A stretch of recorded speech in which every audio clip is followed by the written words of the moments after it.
Mastering decimals. Rounding to the nearest hundredth. Hello, English learners. Today, we'll be diving into the wonderful world of decimals. We'll be specifically focusing on a very important skill, rounding to the nearest hundredth. This skill can be extremely helpful when dealing with decimals, making calculations easier, and helping you better understand and compare numbers. Before we talk about rounding decimals, let's take a step back and understand what decimals are. A decimal is a way of writing fractions and mixed numbers that have denominators of 10 or 100 or 1000, etc. When we say, the nearest hundredth, we mean the two digits after the decimal point. For instance, in the number 3.14, 1 is in the tenths place and 4 is in the hundredths place.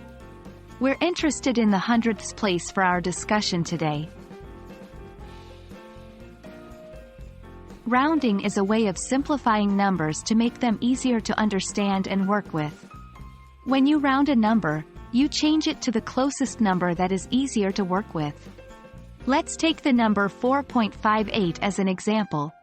If we were to round this number to the nearest whole number, it would become 5 because 5 is closer to 4.58 than 4. When we talk about rounding to the nearest hundredth, we are looking at the digit in the third place after the decimal point. If this digit is 5 or greater, we increase the digit in the hundredths place by 1. If it is less than 5, we leave the digit in the hundredths place as it is. Let's take an example. 0.586.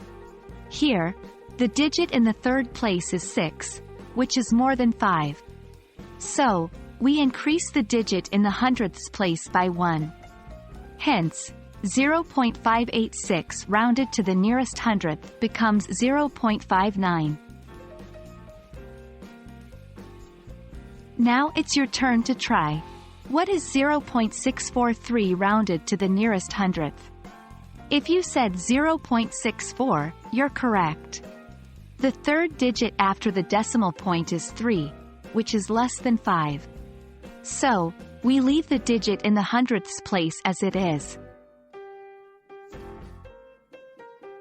Great job today, everyone!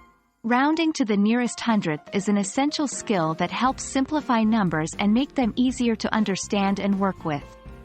Practice with more numbers and soon it will become second nature.